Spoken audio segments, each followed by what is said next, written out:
ini saya mencoba untuk membuat kesepakatan kelas bersama kelas 12 IPA 2.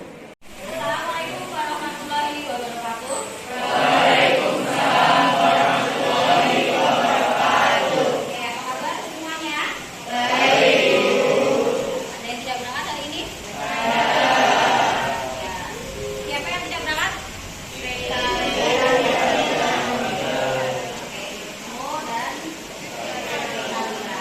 Kita doakan semoga dua anak tersebut segera sehat, diberikan kemudian kita.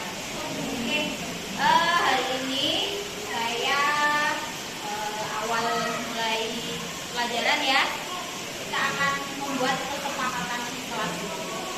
Apa itu kesepakatan kelas? Kesepakatan kelas itu adalah aturan main yang dibuat di awal pertemuan untuk kita saat ini.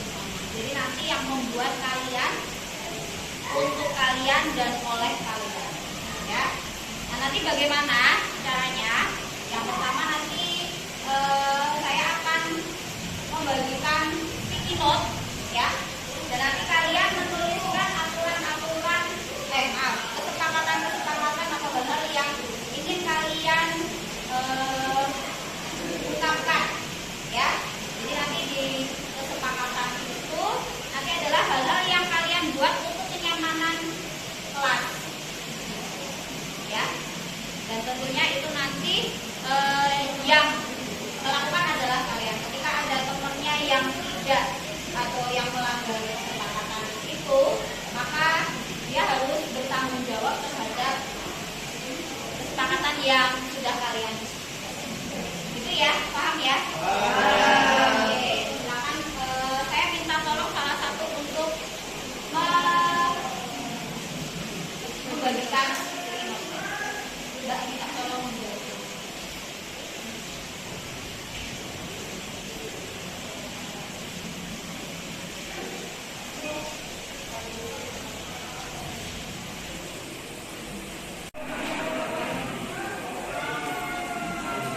Oke, silakan menuliskan hal-hal yang ingin kalian tuangkan di dalam kesepakatan. Misal on time, jadi tidak menggunakan bahasa, tidak boleh terlambat ya, tidak boleh menggunakan kata-kata negatif. Misalnya tepat waktu, ya, terus kompak, jujur, kelas menyenangkan, apalagi misalnya rajin bayar kas, ya, apalagi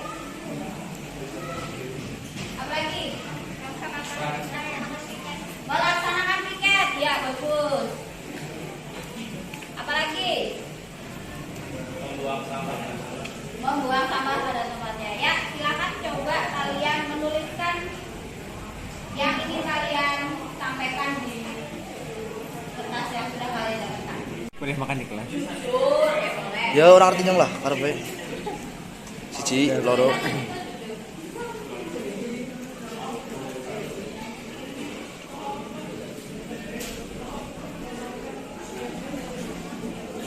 Mending Rok. Kalau sudah maju ke depan menuliskan di papan tulis. Oh, nggak masalah mau dua mau satu nggak apa-apa. Yang penting ditempelin, ditempelin kayak gitu. Oke, ditempelin nggak? Silakan ditempelin.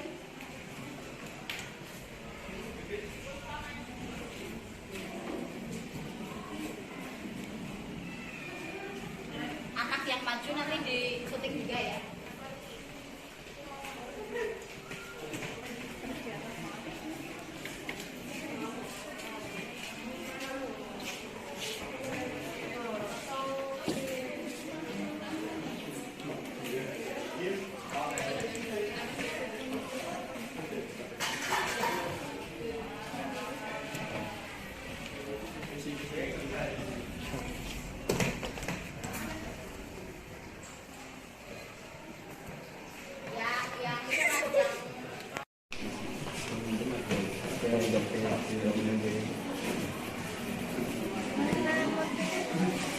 Yang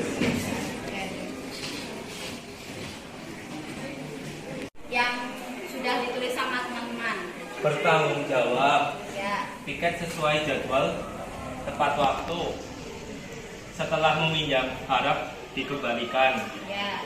Kemudian datang on time, izin apabila ingin meminjam barang. Ya. Kemudian membuang sampah pada tempatnya, Oke. menjaga kebersihan.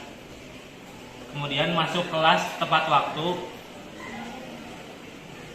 buang sampah pada tempatnya, melaksanakan piket sesuai jadwal, rajin membayar uang kas, Ya, yang sama nggak usah dibacain aja. rukun dan kompak, Ya.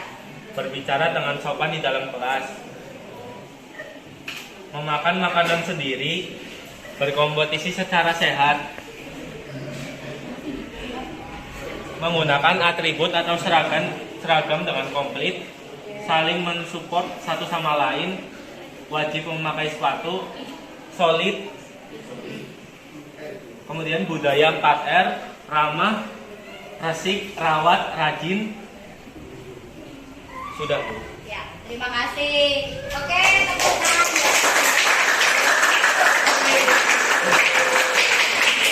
Ada yang mau bertanya? Tidak. Baik, sampai di sini dulu perjumpaan kita. Terima kasih untuk kalian semua, hebat semua dan selalu bersemangat. Tepuk tangan buat kalian.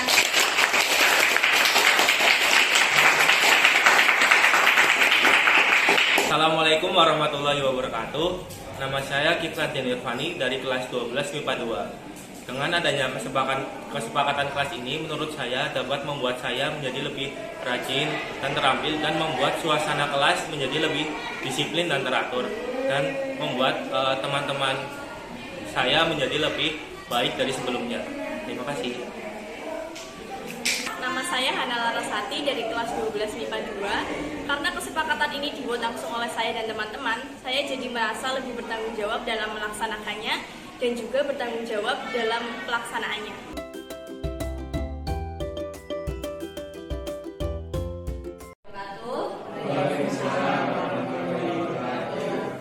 Teman-teman yang saya hormati dan saya kasihi, hari ini saya diseminasi tentang budaya positif.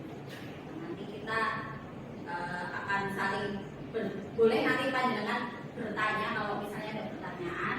Kemudian saya akan menjelaskan nanti tentang budaya positif, tentang restitusi, keyakinan kelas dan lain sebagainya.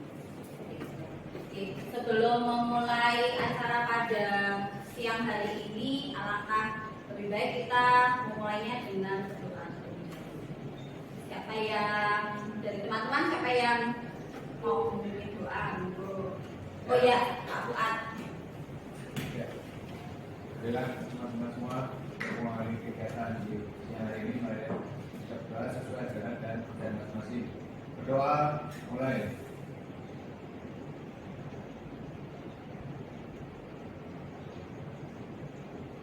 Selesai. Oke, terima kasih Pak Fuad sudah memimpin doa. Yang selanjutnya adalah materi tentang disiplin dan disiplin positif. Teman-teman yang saya sayangi dan saya kasihi, salam dan bahagia. Jadi Bapak panjenengan semua itu adalah Bapak Ibu Guru kita. Biasanya kalau di CGP kita selalu dengan salam dan bahagia. Oke, next selanjutnya Pak Teguh, saya minta tolong. Iya. Oke, perkenalan sudah biasa dikenal dengan nama Bu Anas. Ya, saya sebagai calon guru penggerak angkatan 7 dari SMA Negeri 3. Sebelum kita lanjutkan materi, ada bikin dulu ya Bapak Ibu biar tidak sepanang.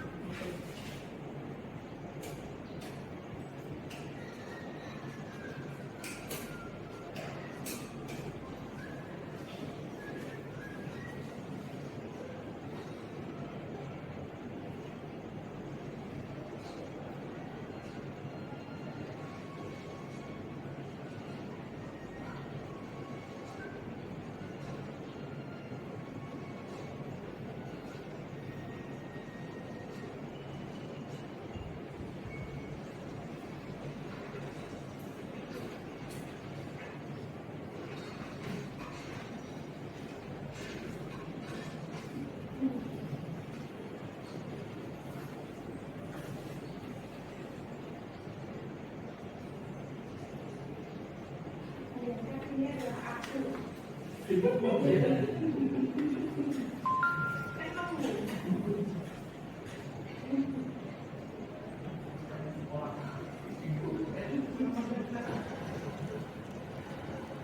nggak ada suaranya.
Itulah Bapak Ibu tadi SBK-nya.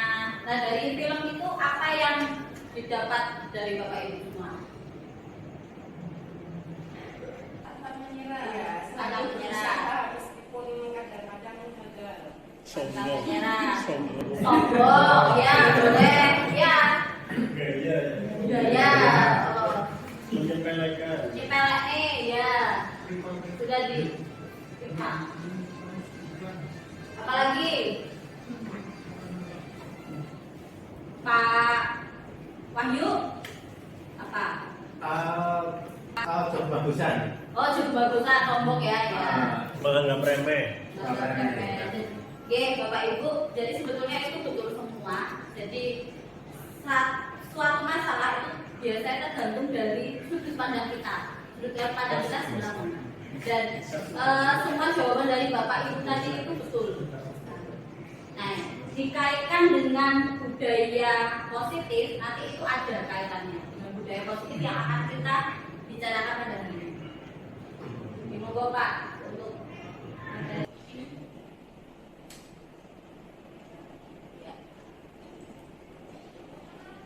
nah, modul 1.4 budaya positif.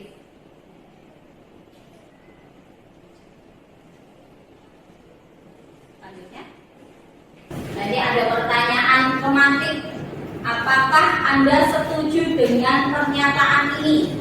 Yang pertama, hukuman dapat mendisiplinkan anak. Setuju mboten Bapak Ibu?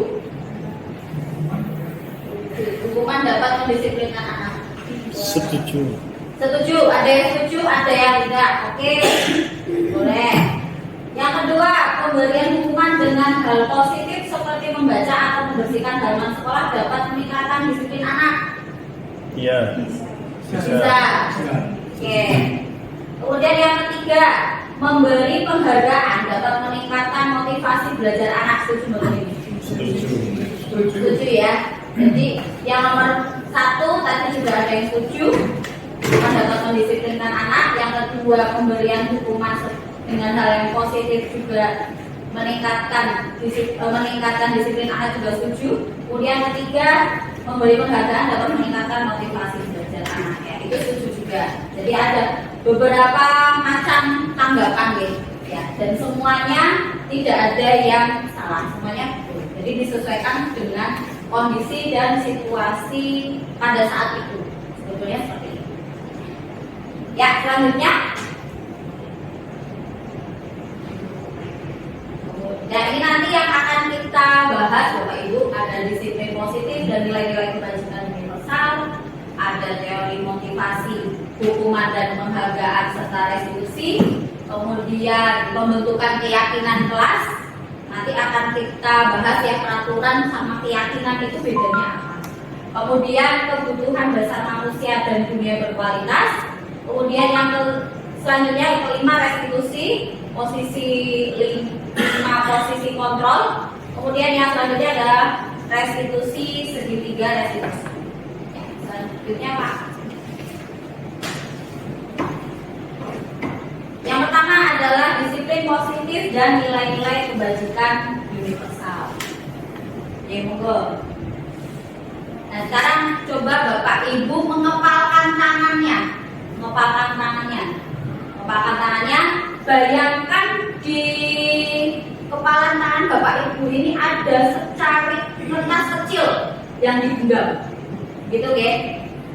Kemudian coba bayangkan teman Bapak Ibu itu meminta dengan sekuat tenaga, mencoba dengan sekuat tenaga dengan berbagai cara untuk memberikan benda yang ada di kepala tangan tersebut. Jadi teman Anda bisa dengan cara membujuk, dengan cara ancam, menghardik, marahin, merayu, nyuap, ngeplak, nendang dan sebagainya, untuk bisa membuka kepala tangan Anda. Apa yang akan terjadi? Semakin kuat. Oke. Ada lagi? Bunda? Putus ya? Apa yang akan terjadi? Dikasih apa enggak? Bisa dikasihkan. Rohana? Bisa dikasih, bisa tidak. Oke, itu berarti apa yang terjadi Bapak Ibu? Kontrolnya ke siapa? Kontrolnya ke diri sendiri, betul. Jadi ya mau membuka atau tetap dipertahankan, itu kontrolnya dengan diri kita sendiri. Lanjut Pak. Nah, ada perubahan paradigma teori kontrol. Yang pertama adalah yang sebagian besar istilahnya perspektif guru-guru ya, banyak mungkin kalau kita yang guru-guru yang terutama yang mungkin udah punya produk-produk yang zaman dulu begitu. Saya sih tidak mendiskreditkan senior dan junior, tidak. Cuman ada beberapa Bapak Ibu guru yang seperti ini, bahwa guru itu bisa mengontrol murid. Kemudian ilusi bahwa kritik dan membuat orang merasa bersalah dapat menguatkan karakter. Kemudian yang ketiga adalah ilusi bahwa semua penguatan positif, efektif dan bermanfaat. Yang selanjutnya adalah ilusi bahwa orang dewasa memiliki hak untuk memaksa anak. Padahal sepertinya tidak seperti itu ya. Itu hanya ilusi saja. Begitu. Hanya kebiasaan kalau menurut saya. Next Pak. Nah, perubahan paradigma stimulus respon teori kontrol. Siapa sesungguhnya yang memiliki kontrol? Tadi Bapak Ibu sudah berbicara bahwa sudah menunjukkan bahwa yang memiliki kontrol itu adalah diri kita sendiri. Misalnya kita mencoba mengubah orang agar berpandangan sama dengan kita. Ketika di teori kontrol, kita itu harus berusaha memahami pandangan orang lain tentang dunia. Kemudian stimulus respon, perilaku buruk dilihat sebagai suatu kesalahan. Padahal semua perilaku itu memiliki tujuan yang berbeda. Misalnya contoh anak tidak berangkat sekolah. Ketika tidak berangkat sekolah itu harusnya ditanya dulu. Jadi jangan menjustifikasi anak yang tidak berangkat sekolah. Kenapa sih tidak berangkat sekolah? Kamu selalu tidak berangkat sekolah. Kamu berangkat sekolah kok kayak puasa Daud Senin Kemis.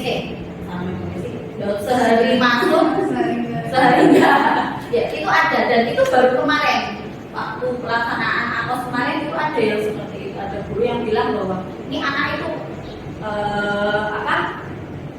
yang namanya berangkat sekolah itu kayak kelasan berangkat sehari nggak berangkat kemudian orang lain bisa mengontrol saya. Sebetulnya orang lain itu tidak bisa mengontrol kita ya, jadi diri kita yang bisa mengontrol kita sendiri.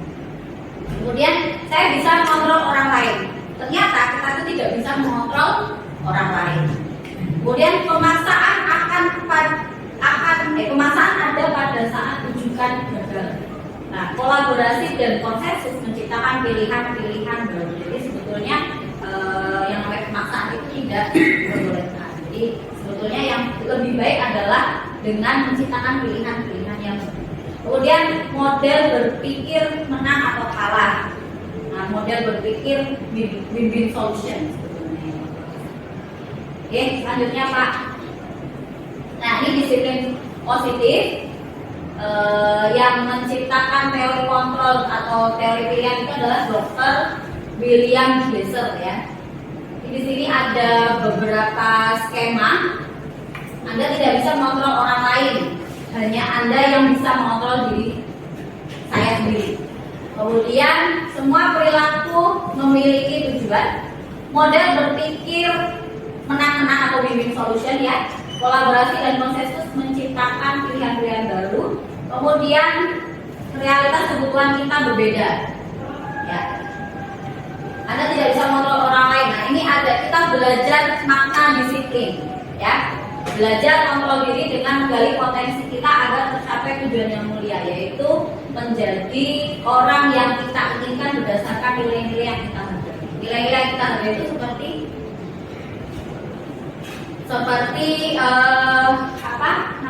tanggung jawab, kemudian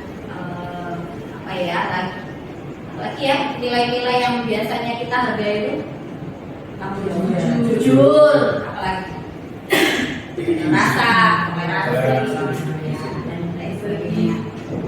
Ya, takkan rugi. Kemudian semua perilaku memiliki tujuan. Ya, dari motivasi itu ada motivasi ekstrinsik. Oh ya, siap. Ada motivasi ekstrinsik untuk menghindari hukuman. Kemudian kedua untuk mendapatkan imbalan, itu motivasi ekstrinsik orang ya. Kemudian sedangkan motivasi intrinsik itu untuk menghargai diri sendiri, kemudian mengakui nilai-nilai kebijakan universal. Kemudian bisa nilai-nilai kebajikan universal ini bisa dituangkan ke nanti keyakinan kelas yang nanti kita akan membahas juga.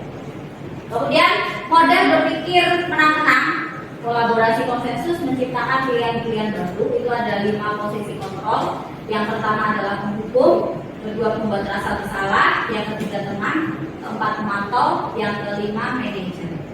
Kemudian selanjutnya adalah untuk menjadi 5 posisi kontrol ini yang paling tinggi sebagai manajer itu kita ada namanya segitiga restitusi ya.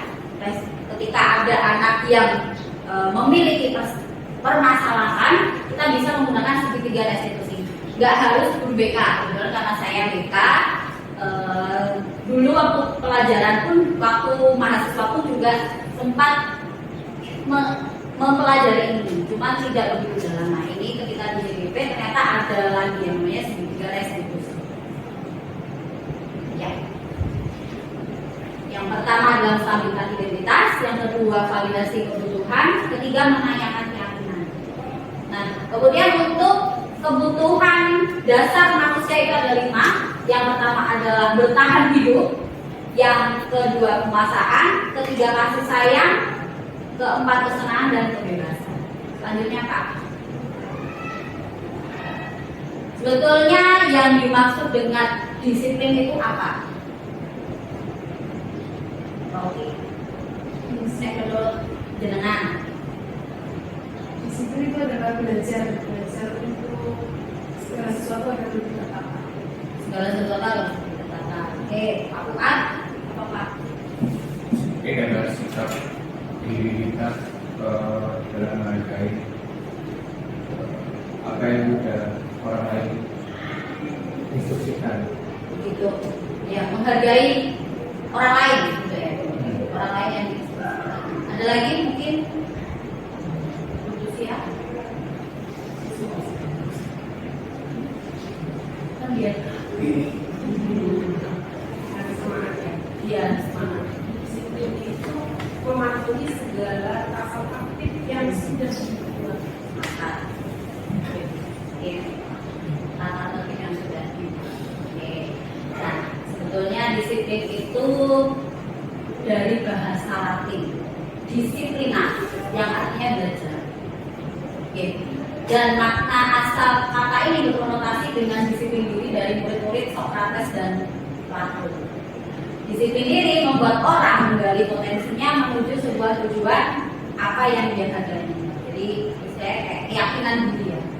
Namun dalam budaya kita, dalam budaya mungkin budaya Indonesia sebenarnya, budaya lokal kita, makna kata disiplin telah berubah menjadi sesuatu yang dilakukan seseorang pada orang lain untuk mendapatkan kepatuhan.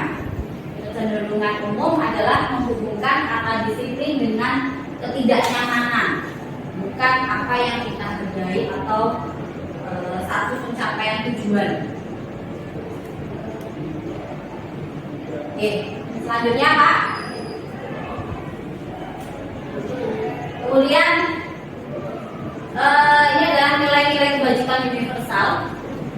Nilai-nilai kebajikan adalah sifat positif manusia yang merupakan tujuan mulia yang ingin dicapai oleh individu, ya, suku bangsa, agama maupun latar belakang. Dengan mengaitkan nilai-nilai kebajikan yang diyakini seseorang, maka motivasi intrinsiknya akan membangun sehingga menggerakkan motivasi dari dalam untuk dapat mencapai tujuan mulia yang diinginkan. Ini menurut Diane Koster. Nah, nilai-nilai kebajikan di dalam kurikulum Merdeka Belajar itu dikaitkan dengan profil pelajar Pancasila. Yang pertama adalah beriman bertakwa kepada Tuhan Yang Maha Esa dan berakhlak mulia. Kemudian mandiri, bernalar kritis, berkebinekaan global, bergotong royong, dan kreatif. Oke, selanjutnya teori motivasi, hukuman dan penghargaan serta restitusi. Oke.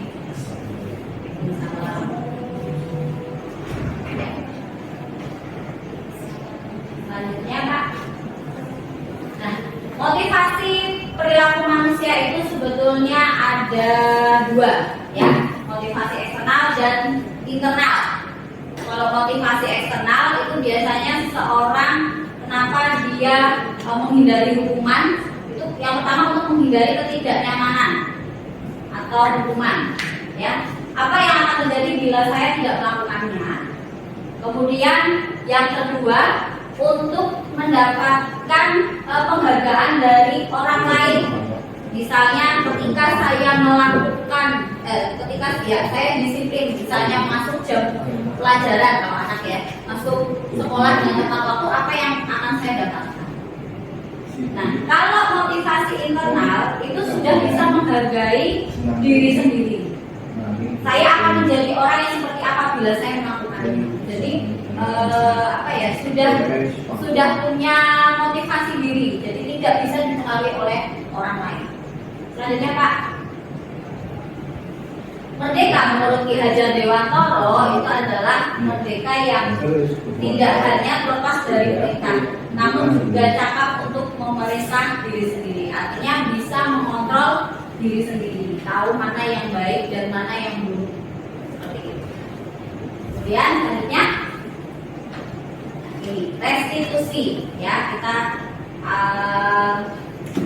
berbicara tentang restitusi. Restitusi adalah proses menciptakan kondisi bagi murid untuk memperbaiki kesalahan mereka sehingga mereka bisa kembali pada kelompok mereka dengan karakter yang lebih kuat. Restitusi juga merupakan proses kolaboratif yang mengajarkan murid untuk mencari solusi untuk masalah mereka dan membantu murid berpikir tentang orang seperti apa yang mereka inginkan dan bagaimana mereka harus memperlakukan orang lain. Ini kemarin contohnya itu ada anak kelas 11 ya yang sering bolos gitu. Nah, ketika direstitusi oleh guru BK begitu, itu kemudian dia menyadari bahwa ternyata saya sekolah itu tidak untuk orang lain, tapi untuk saya sendiri. Walaupun mungkin di awal dia dulu saya sekolah di sini kan bukan kesadaran saya, bukan keinginan saya, namun setelah direstitusi dia akhirnya terus menyadari bahwa tujuan sekolah itu bukan hanya untuk menyenangkan orang lain atau hanya apa ya istilahnya keinginan orang tua gitu, keinginan orang tua, tapi memang yang namanya sekolah ya kewajiban saya sebagai seorang anak agar mendapatkan ilmu yang bermanfaat untuk kemudian. Sembilan ciri-ciri restitusi ya. Yang pertama bukan untuk menebus kesalahan, namun untuk belajar dari kesalahan ya. Kemudian yang kedua memperbaiki hubungan. Ketiga tawaran bukan paksaan. Yang keempat restitusi menuntut untuk melihat ke dalam diri. Yang kelima restitusi mencari kebutuhan dasar yang mendasari tindakan. Yang keenam restitusi diri adalah cara yang paling baik ya, paling baik daripada hukuman. Kemudian yang ketujuh restitusi fokus pada karakter bukan tindakan. Dan kalau kita merestitusi siswa kita, murid kita itu misalnya punya masalah yang sama, misalnya ya terlambat, gitu ya, suka terlambat, itu antara murid satu dengan yang lain itu berbeda masalahnya. Jadi kita harus lihat karakter anaknya. Kemudian yang kedelapan restitusi fokus pada solusi, ya, dan yang memberikan solusi itu bukan kita sebetulnya. Anak itu disuruh untuk mencari solusi sendiri yang sesuai dengan nilai-nilai yang diyakini. Kemudian yang 9 restitusi mengembalikan murid yang berbuat salah pada kelompoknya dengan membuat dia semakin lebih kuat meyakini nilai-nilai yang sesuai dengan Selanjutnya Pak, keyakinan kelas. Jadi kemarin saya sudah sempat membuat keyakinan kelas ya, dan ini sudah ada cuplikan videonya dulu Pak. Yang kemarin, yang tadi video keyakinan kelas.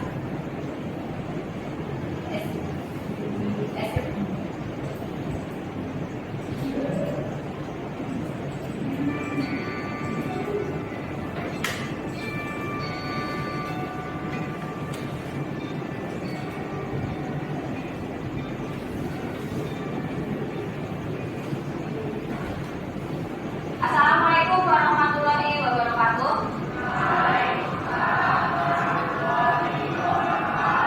Oke, apa kabar semuanya? Ya, ada yang jam berapa hari ini? Ya. Siapa yang jam berapa? Oke, Ibnu dan Vitalia. Ya, kita doakan semoga kedua anak tersebut segera sehat, segera bisa bergabung dengan kita. Oke, hari ini saya awal mulai pelajaran ya, kita akan membuat kesepakatan kelas. Apa itu kesepakatan kelas? Kesepakatan kelas itu adalah aturan main yang dibuat di awal pertemuan untuk kita taati bersama. Jadi nanti yang membuat kalian, untuk kalian dan oleh kalian, ya. Nah, nanti bagaimana caranya? Yang pertama nanti saya akan membagikan sticky note, ya. Dan nanti kalian menuliskan kesepakatan atau hal-hal yang ingin kalian ungkapkan, ya. Jadi nanti di kesepakatan itu nanti adalah hal-hal yang kalian buat untuk kenyamanan kelas, gitu, ya. Dan tentunya itu nanti yang melakukan adalah kalian. Ketika ada atau yang melanggar kesepakatan itu, maka dia harus bertanggung jawab terhadap kesepakatan yang sudah kalian buat. Itu ya, paham ya? Oke, silakan saya minta tolong salah satu untuk membagikan sticky note-nya. Mbak, minta tolong dibagiin sticky note-nya.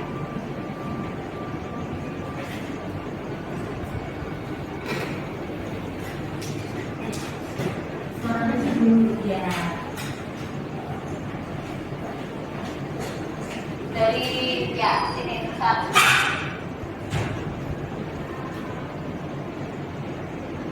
Udah, pas dibagi udah. Pas dibagi.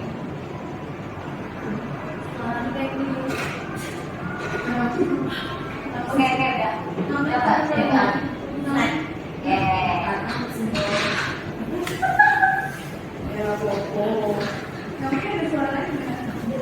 Oke, silakan menuliskan hal-hal yang ingin kalian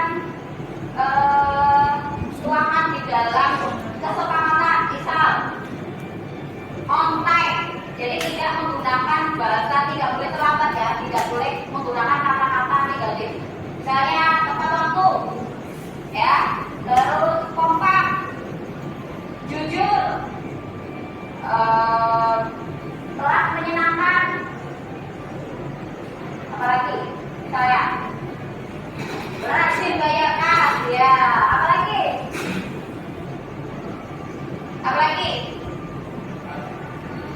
melaksanakan tiket, ya, bagus, apalagi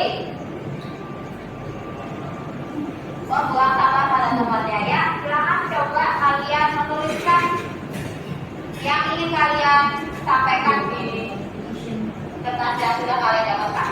Silakan.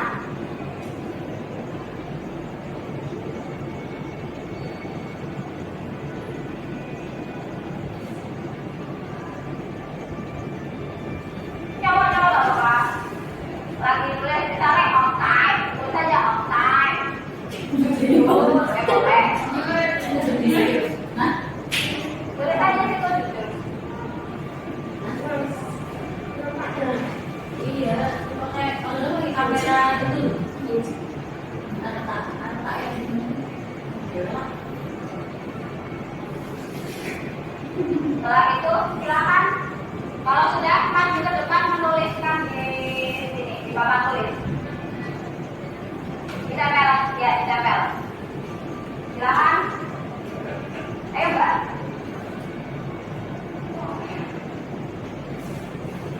Ditulis aja nggak apa-apa.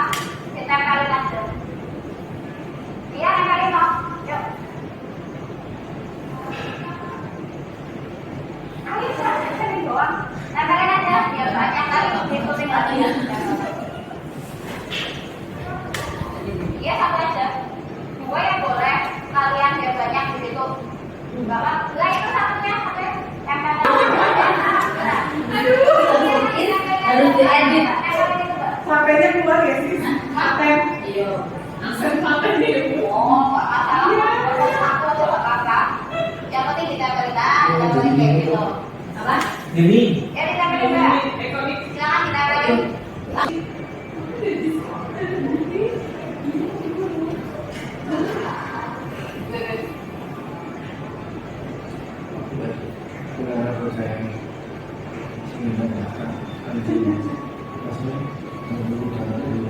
Ya, yang itu kan yang nyerang.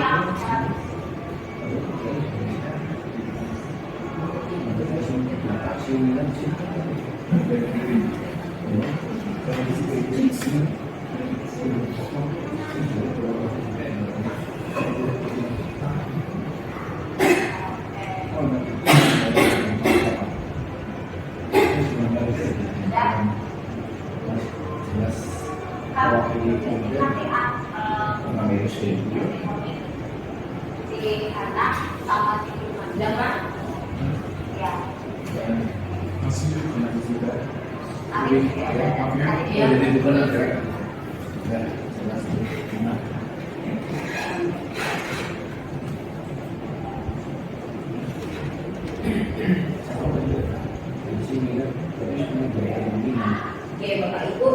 tadi adalah salah satu contoh pelaksanaan pembuatan keyakinan kelas gitu guys.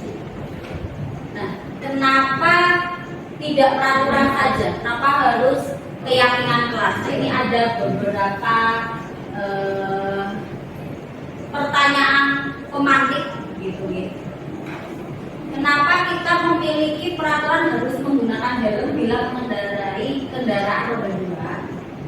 Mengapa kita memiliki peraturan 3M, menggunakan masker, mencuci tangan, dan menjaga jarak 1,5 meter? Kemudian, mengapa kita memiliki peraturan harus datang tepat waktu pada saat mengikuti pelatihan? Untuk mendukung motivasi intrinsik itu kembali lagi ke nilai-nilai keyakinan yang lebih menggerakkan seseorang. Jadi dibandingkan dengan mengikuti serangkaian peraturan, kita lebih suka ketika kita mengikuti hati nurani sendiri ya, hati nurani yang ada nilai-nilai kebajikan yang kita ambil. Ya, selanjutnya Pak. Nah, peraturan kelas itu merupakan skup terkecil dari budaya positif. Yang lebih luas adalah dengan keyakinan kelas. Karena apa? Keyakinan kelas itu bisa luas cakupannya.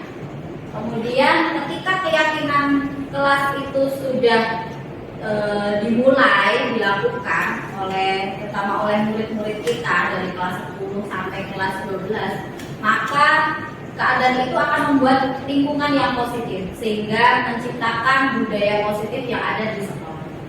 Sebetulnya banyak sudah budaya positif yang ada di sekolah kita. Contohnya adalah ketika jam 7 sampai jam 7.15, anak-anak itu sudah secara otomatis langsung duduk di kelasnya masing-masing membaca Al-Quran. Kemudian ketika sudah selesai tadarus, mereka langsung ketika ada nyanyi Indonesia Raya, yang menyanyikan lagu Indonesia Raya, mereka langsung berdiri. Itu adalah salah satu contoh budaya positif yang ada di sekolah. Demikian pula ketika upacara, ketika jam 7 terdengar, bel terdengar, itu mereka langsung berbondong-bondong menuju ke lapangan belakang untuk mengikuti upacara bendera. Itu merupakan salah satu budaya positif dan itu merupakan kerja kita semua, sehingga anak secara otomatis langsung ke belakang untuk mengikuti upacara bendera. Ya, selanjutnya Pak. Nah, Bapak Ibu coba dari gambar ini yang merupakan kesepakatan kelas yang mana? Menurut Bapak Ibu?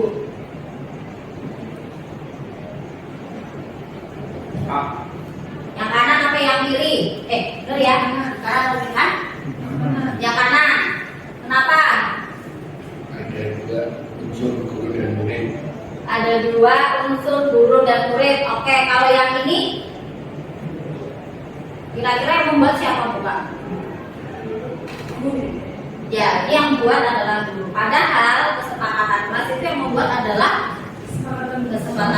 kesepakatan murid dan guru. Dan bisa jadi di kelas-kelas satu dengan kelas yang lain itu kesepakatannya berbeda, tergantung dari kondisi anak. Ya, selanjutnya Pak. Ini lewati aja Pak. Selanjutnya. Ya, selanjutnya. Selanjutnya Pak. Nah, ini perbedaan peraturan dan keyakinan kelas. Ini adalah contoh keyakinan kelas yang dibuat oleh anak didik. Ya. Yang pertama, kalau ini yang dibuat oleh sekolah, yang ini adalah dibuat oleh anak-anak. Selalu kembalikan buku ke tempatnya. Itu yang biasanya yang bikin adalah bahasanya terlalu kaku. Ketika di keyakinan kelas itu bentuknya pernyataannya adalah tanggung jawab. Nah, tanggung jawab itu nggak cuma mengembalikan buku ke tempatnya. Misalnya pinjam barang ke orang lain, itu juga kalau pinjam barang ke orang lain dan mengembalikannya utuh, itu juga merupakan satu bentuk tanggung jawab. Jadi tanggung jawab itu lebih luas ya, skupnya lebih luas. Kemudian dilarang mengganggu orang lain. Kalau keyakinan kelas, menghormati orang lain. Hadir di sekolah 15 menit sebelum pembelajaran dimulai. Menghormati orang lain, berkomitmen. Kemudian dilarang melakukan kekerasan. Keselamatan, menghormati orang lain. Dilarang menggunakan narkoba. Keyakinan kelas itu kesehatan. Jadi nggak cuma menggunakan narkoba, mungkin misalnya kalau batuk pakai masker, ya. Jadi anak itu sudah langsung ngecun gitu istilahnya. Kemudian bergantian atau menunggu giliran, menghormati orang lain, bersabar. Nah ini gunakan masker, kesehatan, keselamatan. Jangan berlari di kelas atau koridor, keselamatan, keamanan. Atau jangan bermain bola di kelas, itu juga merupakan kalau keyakinan kelas dimasukkan ke keselamatan dan keamanan. Selanjutnya,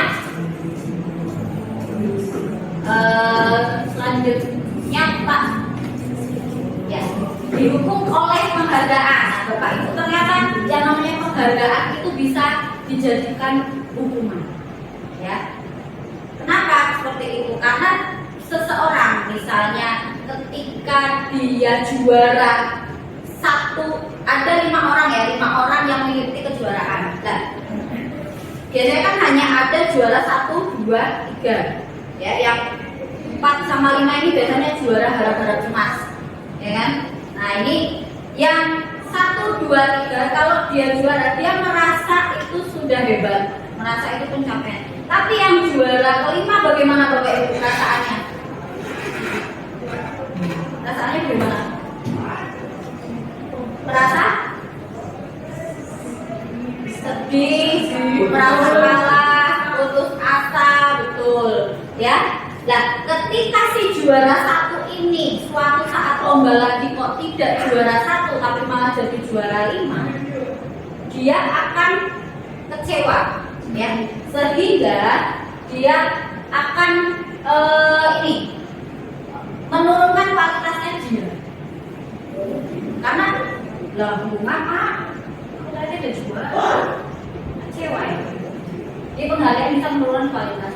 Kemudian penghargaan mematikan kreativitas. Contohnya ketika ada anak yang misalnya kalau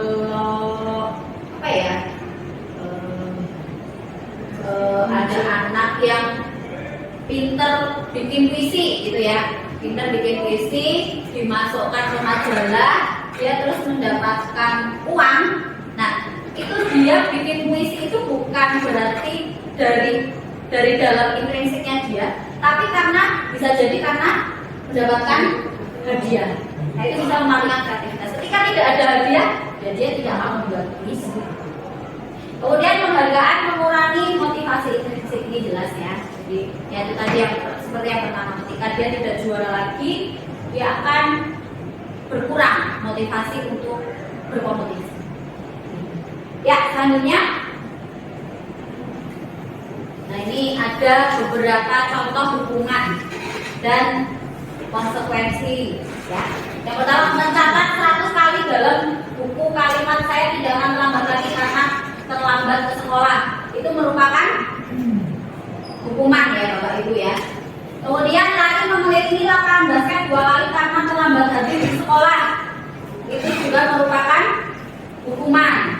Kemudian murid diminta untuk push up 15 kali karena tidak menggunakan masker ke sekolah. Itu juga hukuman karena membuat tidak nyaman. Selanjutnya menggantikan kertas tugas teman yang telah dicoret-coret, itu konsekuensi. Kemudian membersihkan tumpahan air di meja tulis karena tersenggol pada saat belajar, itu konsekuensi. Murid disuruh untuk menggunakan sepatu seharian di sekolah karena tidak menggunakan sepatu hitam, itu hukuman. Terus lari mengelilingi lapangan basket 2 kali karena terlambat 10 menit untuk pelajaran PJOK, ini konsekuensi, ya. Jadi ada perbedaan antara hukuman dan konsekuensi yang dua-duanya membuat tidak nyaman. Selanjutnya Pak. Nah, hukuman itu adalah sesuatu yang menyakitkan dan harus Sedangkan konsekuensi itu sesuatu yang harus terjadi. Karena apa? Karena anak itu jadi sebab akibatnya. Kemudian yang kedua, membuat anak sakit fisik maupun hati untuk jangka waktu yang lama. Kalau konsekuensi hanya membuat tidak merasa nyaman dalam jangka waktu yang pendek, membuat anak tidak merasa nyaman. Kemudian hukuman itu membuat anak membenci kedisiplinan, jadi malah semakin apa ya istilahnya nyepelake ya. Kalau konsekuensi itu anak bisa lebih menghargai disiplin. Kemudian hukuman itu sifatnya memaksa.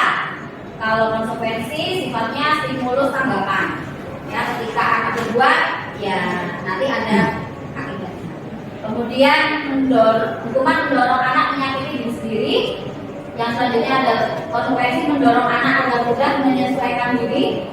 Hukuman konsep diri yang buruk, konsekuensi konsep diri yang baik, dan selanjutnya. Ya, next Pak. Yang gagal dan sukses. Identitas yang gagal itu biasanya dilatar belakangi oleh hukuman. Sedangkan murid dengan identitas yang sukses atau orang dengan identitas yang sukses biasanya memiliki disiplin tinggi dalam kehidupannya. Yang pertama, sesuatu yang menyakitkan harus terjadi.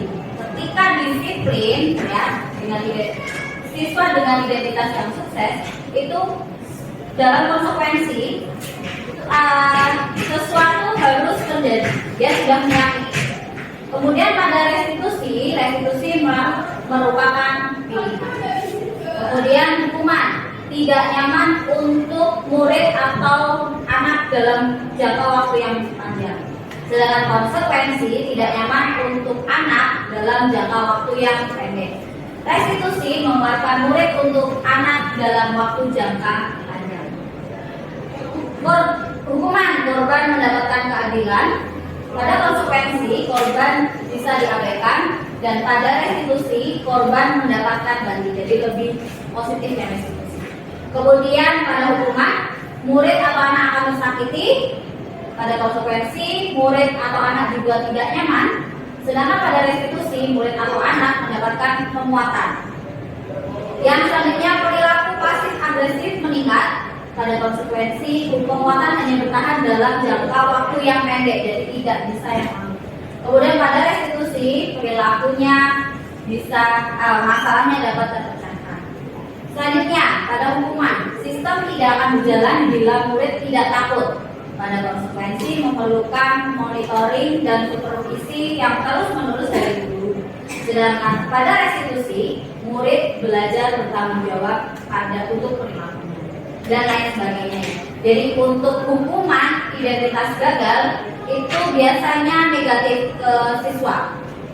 Sedangkan konsekuensi itu posisinya netral, dan pada restitusi posisinya itu positif. Jadi lebih banyak menguatkan yang restitusi ya Bapak Ibu untuk jangka waktu yang lama. Selanjutnya Pak, kebutuhan dasar manusia dan dunia yang berkualitas. Kebutuhan dasar manusia selanjutnya, kebutuhan dasar manusia itu ada 5, yaitu bertahan hidup, kasih sayang, rasa diterima, penguasaan, kesenangan, dan kebebasan. Kasih sayang, rasa diterima, penguasaan, kesenangan, kebebasan itu yang bertahan hidup itu yang melandasi kasih sayang, rasa diterima, penguasaan, kesenangan, dan kebebasan. Jadi ketika ada seseorang yang merasa tidak nyaman, itu biasanya ada kebutuhan dasar yang tidak terpenuhi. Gitu. Selanjutnya Pak. Nah, di dalam sekolah itu ada 5 posisi kontrol. Jadi guru bisa memposisikan diri sebagai 5 posisi kontrol. Yang pertama adalah sebagai penghukum, ya. Guru bisa berbuat menghardik, menunjuk, menyakiti, menyindir, dan bisa berkata kalau kamu tidak melakukan awas ya. Jadi ngancem, ya, rasakan, abus gitu ya kalau Pancasila. Ketika hasilnya anak itu bisa memberontak, menyalahkan orang lain, bisa juga berbohong karena dia menghindari dari hukuman. Kemudian kaitan dengan dunia berkualitas, itu murid meletakkan guru di luar dunia berkualitas. Jadi maksudnya adalah guru itu tidak punya andil dalam hidupnya, dalam dunia berkualitas. Dunia berkualitas itu pun anak memiliki keyakinannya masing-masing. Selanjutnya, nanti masuk. Belum Pak. Sini selesai. Masih lama nih.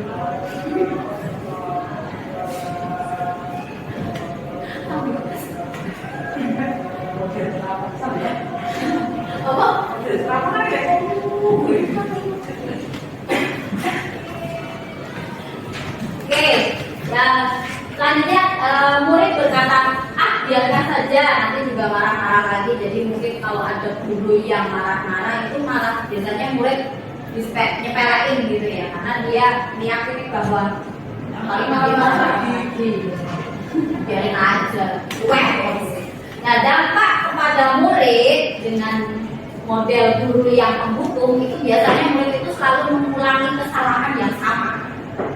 Bodoh amat gitu, peraturannya apa ya, bodoh amat. Kemudian yang selanjutnya adalah membuat orang merasa bersalah. Mungkin Bapak Ibu guru pernah berkata, seharusnya kamu sebagai seorang siswa itu bla bla bla. Atau ibu kecewa loh sama kamu loh, bapak kecewa loh sama kamu loh. Kamu ternyata seperti ini. Wes di apa ya? Sudah diopeni, sudah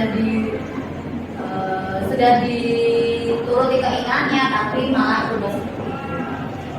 Kamu, nah kalau guru berkata, kemudian guru berkata, kamu seharusnya sudah tahu, ibu lelah sekali mengatakannya, ibu stres, ibu nggak tahu apa yang mau ibu lakukan sama kamu bandel sekali.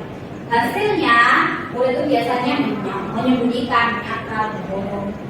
Kemudian kaitannya dengan dunia berkualitas, murid meletakkan guru di dalam dunia berkualitas. Jadi apa ya istilahnya, guru itu orang yang berpengaruh bagi. Murid berkata, maafkan saya, saya minta maaf anaknya. Nah, dampaknya adalah murid merasa rendah. Kemudian posisi kontrol sebagai teman, ya. Guru membuatkan alasan-alasan untuk muridnya. Biasanya bapak ibu guru itu berkata, ayolah lakukan demi ibu. Masa kamu nggak mau? Ingat tidak ibu pernah bantu apa? Jadi minta apa ya istilahnya timbal balik gitu. Kemudian hasilnya murid akan ketergantungan. Kemudian kaitan dengan dunia berkualitas, murid meletakkan guru sebagai orang yang sangat penting di dunianya. Dan murid berkata, saya pikir bapak ibu teman saya, ternyata kok begitu. Dampak pada murid menjadi lemah, tidak mandiri dan tergantung dengan gurunya. Yang selanjutnya pemantau, posisi pemantau. Guru berbuat menghitung dan mengukur. Biasanya kalau pemantau ini dengan kata-kata peraturannya bagaimana sih? Konsekuensinya bagaimana kalau kamu berbuat seperti ini? Hasilnya murid bisa menyesuaikan diri bila diawasi. Ketika tidak diawasi, dia akan tak KPDW. Kesusupannya. Kaitan dengan dunia berkualitas, untuk meletakkan dulu peraturan dan hukuman di dunia berkualitas. Kemudian murid berkata, berapa banyak bintang yang harus saya peroleh, berapa halaman yang harus saya tulis, karena dia tahu, karena dia sudah mulai menyadari bahwa dia melakukan sesuatu kesalahan, dia harus menanggung resikonya. Dampaknya kepada murid itu menitik beratkan pada sanksi atau hadiah untuk dirinya. Ya. Nah, yang paling baik adalah posisi guru sebagai manajer, yakni mengajukan pertanyaan-pertanyaan ketika murid ada punya masalah atau bisa memiliki kesalahan ya. Guru berkata, apa yang kita yakini, apa yang bisa kamu kerjakan untuk memperbaiki masalah ini. Kemudian hasilnya, murid bisa menguatkan pribadinya. Kemudian kaitan disesuaikan dengan dunia berkualitas. Murid meletakkan dirinya sebagai individu yang positif dan dunia berkualitas. Dan selanjutnya murid berkata, bagaimana caranya saya bisa memperbaiki keadaan. Dampaknya mengevaluasi diri, bagaimana cara. Selanjutnya Pak, ini pernyataan-pernyataan ini sudah ya tadi.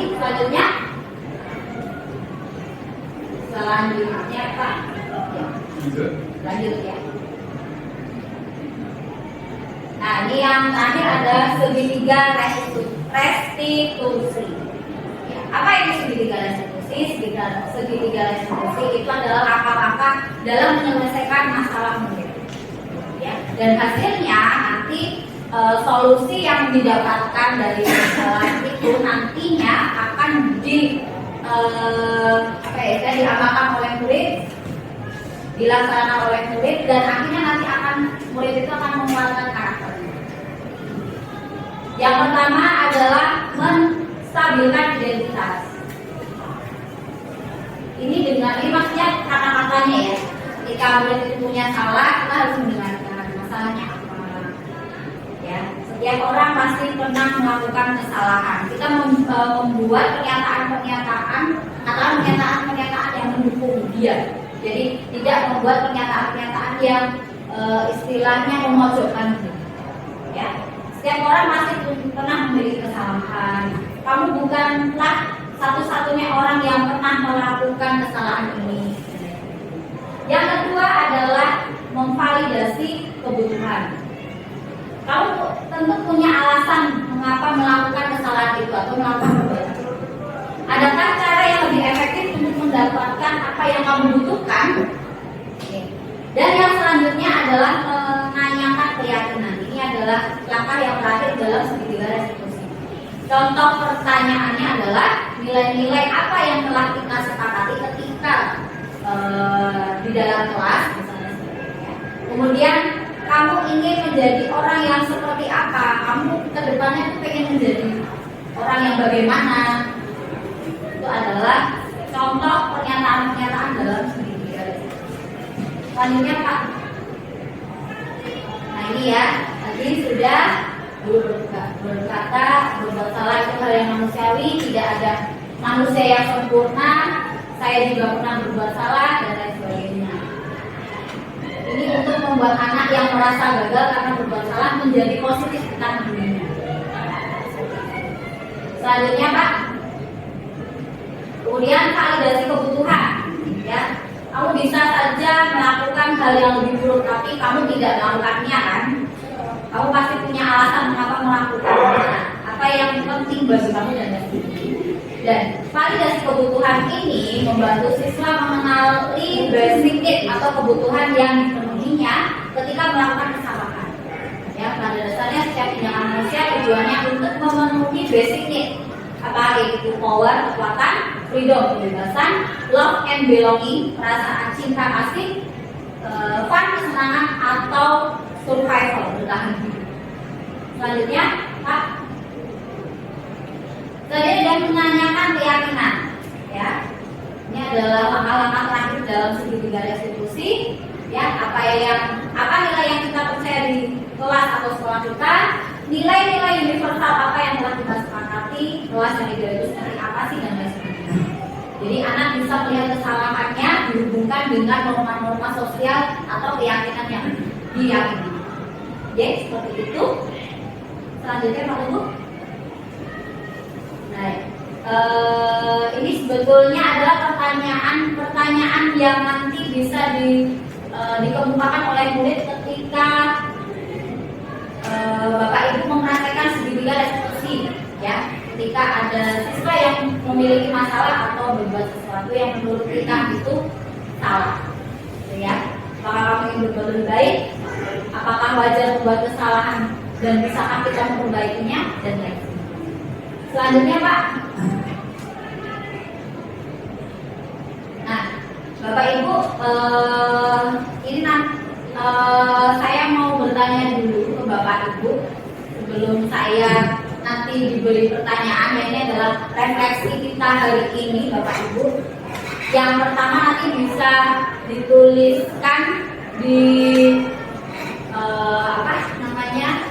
di lembar HVS yang sudah saya sediakan begitu.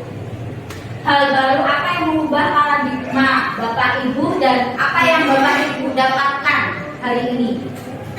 Kemudian perasaan apa yang sudah muncul selama mengikuti sesi ini, terutama tentang disiplin dan motivasi intrinsik. Kemudian yang selanjutnya, peran Among seperti apakah yang telah saya lakukan selama mengikuti sesi diseminasi ini. Dan yang keempat, saya akan menjadi Among yang seperti apakah setelah mengikuti sesi diseminasi. Ya, seperti itu. Nanti bisa Bapak Ibu ditaruh di jawabannya bisa ditaruh di Padlet itu atau mungkin di HPS yang sudah saya berikan ke Bapak Ibu. Seperti itu. Terima kasih untuk hari ini. Ada yang mau bertanya Bapak Ibu? Monggo.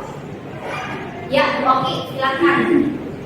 Tadi kan dijelaskan tentang posisi kontrol. Ya. Ada beberapa ya. Ya. Menurut Anda posisi kontrol apakah yang paling tepat untuk kita sebagai seorang guru? Oke. Kalau menurut saya posisi kontrol yang paling tepat itu adalah sebagai manajer atau yang sebagai pengatur ya. Karena kita sebagai guru itu tidak boleh sebagai pembuku. Kalau sebagai manajer kita akan membuat anak itu lebih kuat lagi. Ketika dia salah itu dia paham dengan kesalahannya dan dia akan tidak berani mengulangi kesalahan yang dia lakukan. Seperti itu. Oke, terima kasih. Ada lagi? Ya, Pak Reza, silakan. Ya, terima kasih untuk waktunya. Berdasarkan yang sudah disampaikan materinya, saya tertarik dari kebutuhan dasar manusia tadi ada beberapa poin. Ya. Terus saya minta tolong untuk pandangan untuk penjabaran dari poin-poin tersebut. Ya. Kebutuhan dasar manusia. Ya. Terima kasih. Oke. Yang pertama adalah kebutuhan dasar tentang bertahan hidup. Ya, jadi manusia itu memang harus bertahan hidup. Jadi dia punya kebutuhan fisiologis dan biologis. Fisiologis itu membutuhkan rasa nyaman, kemudian keamanan. Kemudian kalau yang biologis, yang biologis dia membutuhkan rasa bereproduksi, bereproduksi. Jadi memiliki banyak anak, kemudian memiliki jam biologis ketika dia tidur dan lain sebagainya. Kemudian yang selanjutnya adalah cinta kasih sayang. Kemudian yang selanjutnya adalah kesenangan. Yang keempat adalah penguasaan. Betul. Yang kelima ada yang tahu Bapak Ibu? Kebebasan atau begitu Bapak Reza? Terima kasih. Terima kasih. Ada lagi Bapak Ibu? Ya, sudah? Oke, terima kasih untuk waktunya. Mohon maaf apabila dalam penyampaian diseminasi dan materi budaya positif saya ada salah kata dan kekurangan. Wassalamualaikum warahmatullahi wabarakatuh.